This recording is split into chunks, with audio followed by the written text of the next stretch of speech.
Let's focus on the title race and victories for both Arsenal and Manchester City yesterday. Let's start with Arsenal. An interesting piece in The Observer. Rory Smith, his piece says, Arsenal's title yearning is taking on an even more desperate quality. Overreaction to any point dropped or an ill-deserved win makes it harder to keep perspective. Julian, is this going to be the biggest challenge, aside of someone like Manchester City, for Arsenal, just to try and shut down the noise?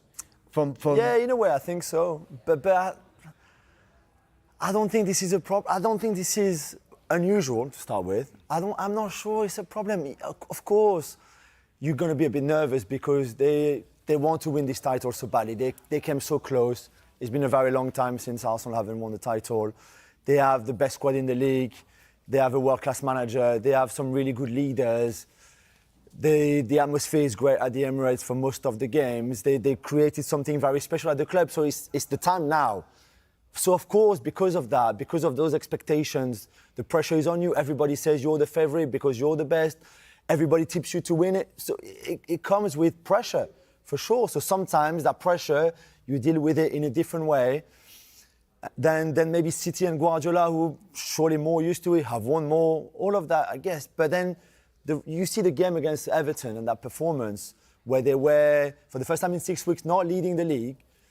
They were under pressure, they had to respond, and I thought they did really well. And yeah, maybe too much control at times, especially in that first half. But some of the football they played in the second half was outstanding. And really, they could have won this game 3-0. They gave nothing away to Everton, who I don't remember have any sort of chance. Okay, the penalty shot from Saliba and Barry is a different one. But in terms of creating chances from Everton at the Hill Dickinson Stadium, there was not much. So I thought that was a very good evening from Arsenal. Good evening for Arsenal. Dom, is there an issue, though, with the noise and the pressure that surrounds the club? Oh, yeah. So I was with a friend of mine yesterday at Ascot in between races, and he was he got his phone out, and the first thing he went, "Oh, Man City are winning, and we've got to go to Everton tonight." And you can see, and you're like, "It's going to be fine. You calm down." It's like, it's not even Christmas Day yet. But if they never win it now, if they don't win it this season, they're not going to win it. They've got the best squad. They've got the most options. They're getting through. They've had a little. Can we even call it a sticky patch? Can we even call losing at Aston Villa team who've been in unbelievable form? Can we say that's a bad thing? No, it happens. It's football. It's a football match. It's there for them to go and do it. It's that was a tough night for them, and they got through it with very, very professionally. And I loved watching Bukayo Saka last night. I think Jamie Carragher was talking at the beginning of the season about Gabriel potentially being player of the season, but I think Arsenal are going to get over the line. Saka's going to be the reason. He's fabulous. He's everything about him. Movement, the speed, the link up that he's got with Timber down the right-hand side. It's just all there for them to go and do it. Martin, Dom says it's not even Christmas Day yet, but the back page of The Sun have used a Christmas pun, Jingle Bell Jock. I see what they've done there. Yeah. The records will show that Viktor Gyokeres did score the winner, but there seems to be so much conjecture around whether he's the right guy to be leading the Arsenal attack. Is that a problem that Arteta has yet to solve? Well, no, I don't think. Look, they're top of the league, so if it stays, win all your games and you win the league, and he's solved all the problems so far. They're top of the league. The domestic league, they're top of the Champions League table as well. So he couldn't do any better. He really could not do any better. So I don't think it's a problem. I'm not entirely convinced by Gyokeres. I thought it was good that he took the penalty yesterday. I thought it was good that because. It was a good penalty as well. It was a good, but he blasted it. I think if you pause it as it's crossing the line, it's not the penalty that everyone thinks it is, because it's not over in the corner. You're just beating the guy with just pure, furious speed, which is, worked well for the way Stewart at West Ham for many years. We love that. So,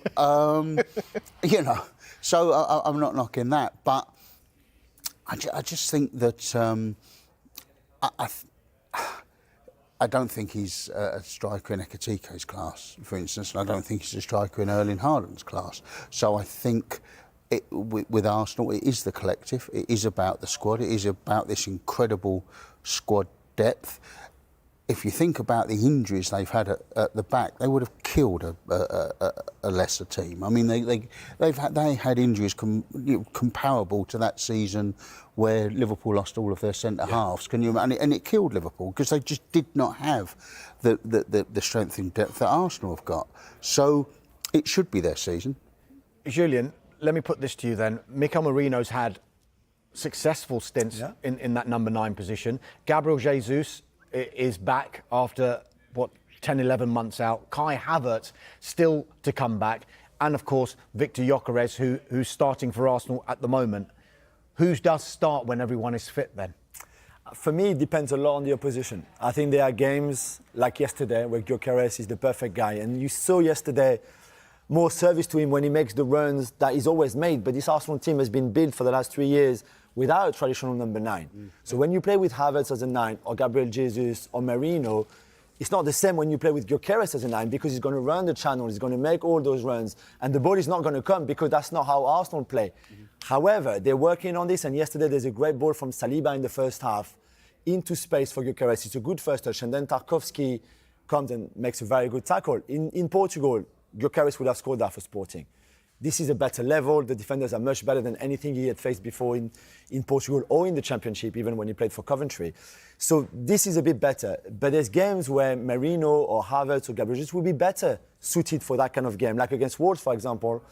I'm not sure Arteta made the right call against Wolves as who to pick as a number 9.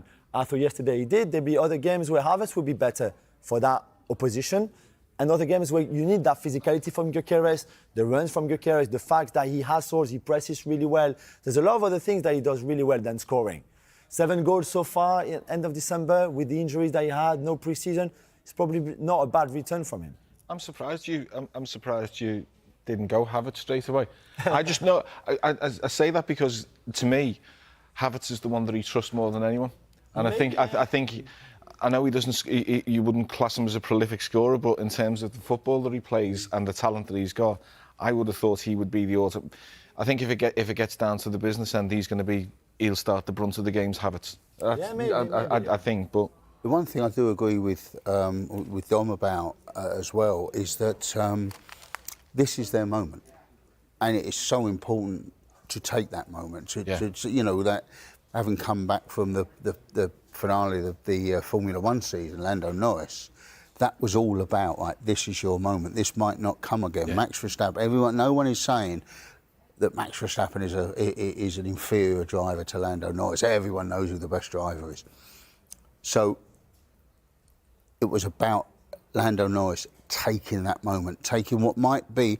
It might not be his only opportunity, but it could be. It could be this is the one season when he can beat Max Verstappen. If you don't take it, it never comes again. That is this season for Arsenal. That is absolutely this season for Arsenal. But then nobody expected Arsenal to be 10 points clear of anybody else, City, Liverpool, Chelsea, Villa, by the end of December either. So the fact that they top, okay, it's only 2 points, but they're still top of the Champions League phase, in the quarterfinals of the Carabao Cup that will be played next week. It's very good. And that's why I think emotion should not be driven too high and that pressure should not get to them because they are where they should be. Exactly. And again, nobody expected them or wanted them to be or thought they should be 10 points clear of City or Liverpool or somebody else. They were so good though, weren't they, through early autumn. And when they went at that sequence from when they won at Newcastle all the way through without conceding the goal, I can sort of understand where the fans are coming from because they've got into that mindset.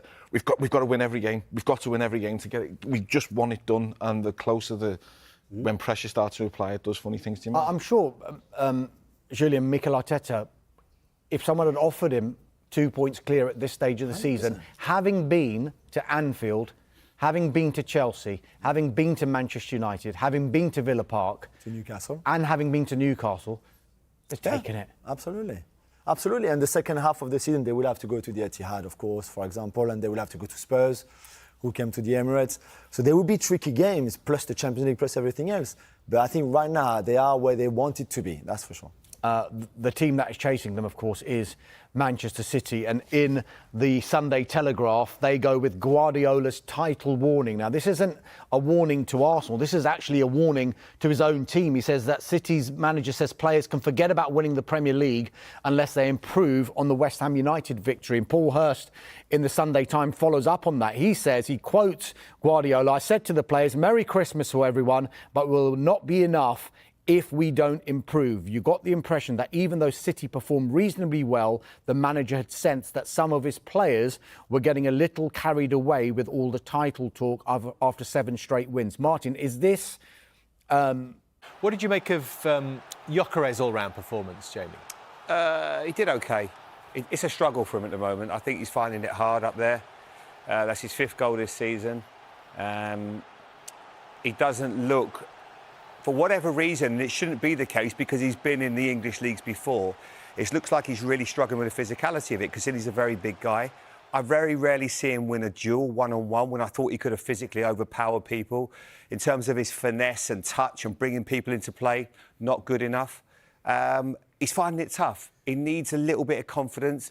I don't think we're ever... Look, he's never going to be like a Bergkamp that's going to bring the ball, roll people and play little clever passes. He's a battering ram that's going to score goals and make big moments and hopefully win you games. The argument tonight, yes, he won the game, but he won it with a penalty. Now, you want to see him winning games with like really important goals, you know, that are going to make the difference in the big games.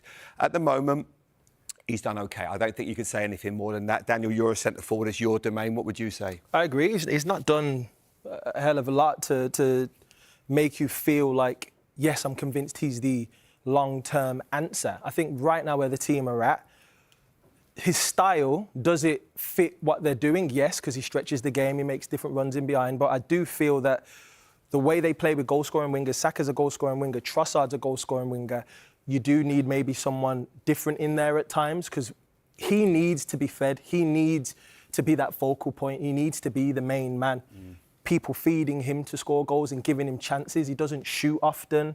You know, his shot output's down from when it was at his time at Sporting. He averaged maybe 3 to 4 shots per game there. He's averaging under 2 for Arsenal.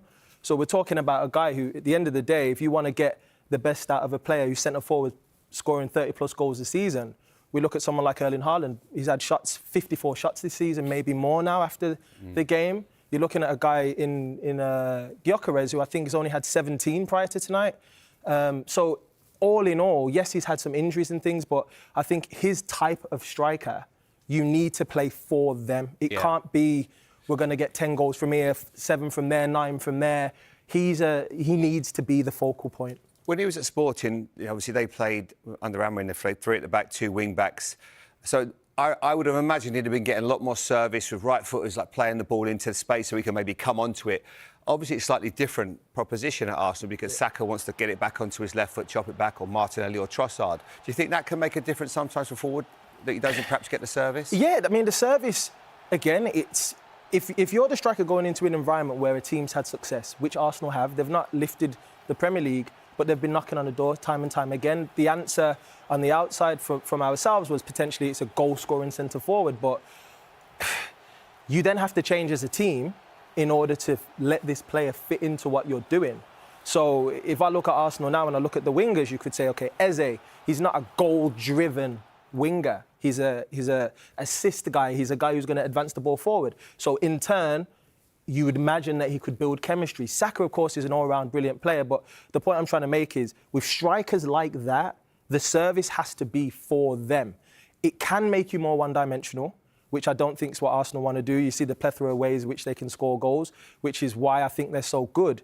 But in bringing Gyokeres, when you're playing against Arsenal with him centre-forward, they are a very different team to having Marino, Havertz or Gabriel Jesus. I think they're slightly more fluid as an attack when those guys are playing. But when you have Gyokeres playing centre-forward, it's almost like we've got to feed him. He's a running behind kind of guy. Those guys who stretch the game and make those runs in behind aren't giving you much coming to feet. They're not going to be linking the play. They're not going to be bringing other guys in or potentially getting assists for players to play in behind. So in turn, their main driving force is I'm going to hold the ball up as best I can, but my main thing is making runs in behind, to score goals. That's what he was brought to do. So it's an Arteta conundrum, really, in a sense of, and it's a good thing, I suppose, because you do say, okay, well, we got horses for courses. If we're playing against a certain style, we go with Gyokeres. We got Where Marino. does it suit more? Does it suit more playing away from home when there might be a bit more space behind a back four? I would say so, but again, once you're playing for a team where everybody is trying to stop you, even when you're playing against teams away from home, you're going to face, low blocks from time to time. I think it's about his game evolving to suit the team, but also the team evolving to suit him. But they've got so many different answers, and I think when you've got Marino, you've got Havertz coming back, and you've got Gabriel Jesus, who's now fit, who's been very good for Arsenal. Now the manager does have, many decisions and many options in his camp, which is good, but it's going to be difficult for Gyokeres to be the only focal point, because I just think Arsenal aren't set up to just serve the striker. They've got too many good players in too many different positions to now change this season to do that. I suppose. I'd like the play. Yeah, the mind games are massively important, but I've never really, when everyone talks about Fergie and the mind games and all of that, I always thought, no, it's 11 really good players. That's what's winning the league this year, same as it always does. So they've done the course and distance. That's the advantage that City have got over. That's the one advantage they've got over Arsenal. I can remember, talking with Khaldoon Al-Mubarak, who was the chairman of Man City, who said, which I thought was very interesting, that if Aguero doesn't score that goal, he doesn't know when they win the league. Right. He really doesn't know when they win, because again it comes back to that moment, that sort of taking your chance. That he's not sure when that comes around again, and that it was so important that once they won it once, then that gave them the freedom to go out and win it again, and then win it 4 times on the turn, and win it twice on the turn, and all of this. So that's the advantage. And so Guardiola knows exactly when to start saying to the players, it's like a great jockey, when to give the little shake of the reins or whatever that says giddy up. Fergie knew it as well. Alex knew it. You look at so many seasons with Manchester United where in the second part of the season there was suddenly a moment where they went, and he would say to players, he would rest players. Darren Fletcher said that he would rest him. And then he'd say to him, make sure you're ready for Chelsea on January the 21st. Yeah. I'm not playing you the next 2 weeks, but make sure you're ready for January 21st, we're playing Chelsea. And that sort of thing, that sort of management of the season and of knowing how to win a league. And that's what Man City have got. So rather than mind games, that's what I see that as. I see that as a manager who knows exactly when to say to his players, right, giddy up, here we go. It's interesting, isn't it? Because Pep Guardiola seems to be at his most animated when they've won, particularly at the end of games. We're seeing it more and more often now, aren't we, when he goes to a certain player and there's... Everyone else will have thought they've had a good game, and you look at Pep Guardiola, what's he saying? With Vardiol yesterday. With Vardiol yesterday. Yeah. It's not by accident, is it? No, it isn't. It isn't. And if it comes down to it, I know for all the talent that Man City have got in the squad, if they win it, it's because of him. Yeah. It's the manager. The manager will get them over the line this time. And Mikel Arteta will... I think if you go head to head, you're picking Guardiola over Arteta every day of the week. And if he's within 4 or 5 points going into April, then it's on. It will be on. You look at me like it's like... Right, Guardiola is right. He's got from now until April and that final sprint to get them better, because they're still very much a work in progress. Pep Linders has arrived. They changed the philosophy a little bit. Some of the principles, in possession, out of possession, the way they press. There's the Cherki Foden combination. Bernardo Silva. Pep was really unhappy about Bernardo Silva, calling him out, saying call him Bernie because that's the nickname, but not happy with Bernie, who is his favourite player, but not really doing the job that he was supposed to do against a West Ham team. Sorry, Martin. No. Not very good either. But I'm not in charge of him, mate. Bowen chance, for example, in transition, should never happen for Manchester City at the Etihad in a game that they were controlling so easily. And yet there's still those fragilities at times in the way they play or the way they're trying to play in this kind of latest evolution that is not there yet. So with that in mind, you say work in progress. Are they convincing you that they... No, I still think they've got issues, for sure, defensively. I mean, going forward, even if we put aside the reliance on Erling Haaland, that might not be too healthy either. Because if something happens to him or if suddenly he's not as prolific because it's what he's doing right now, and he gets even lucky on the 2 goals, it's incredible. You don't even need to be that lucky because he's so good, and yet everything comes his way. The bounce comes back into his path, into his foot. But let alone the reliance on him. For the rest, Shaki can do better, Foden can do better, Reinders can probably do better, Doku is injured, he's going to come back. I'm still not sure about that full balance in that midfield, but certainly defensively, O'Reilly, Nunes can get better as a unit, as a back five. So there's still a lot more to come. I mean, this for Haaland, come on, please. It's just so they will get better. But after the Real Madrid game, he also said this is not good enough for the Champions League. If we play teams like PSG, this is not good enough. They're going to beat us. Again, he repeats it. So he's clearly not happy with some stuff that the team is doing so far. Yeah. Do you still believe it is a 2-horse race? Is there a challenge coming from anywhere else, Dom? I don't see why Villa can't stay around it. I really don't. I've been very impressed with what I've seen a lot of them recently. And the manager, like I know, talked about Guardiola, but the work that Emery has done from... I saw them at Sunderland on September the 27th, I think they were, and they were dreadful. And then I saw them in Basel last week, and he'd made 11 changes, and it's like watching two different teams. And he has dragged them there. He's got them working, and they've got momentum. They've got very good players. They can go deep into it. I'm not going to say they're going to win it, but I wouldn't discount them too easily with the options that they've got. They're in the mix, Martin? Yeah, they're in the mix. I think anyone who's in and around it, no one's 12 points clear or anything like that. So, you know, I look at that, and you look at Liverpool, and you look at Chelsea, and these teams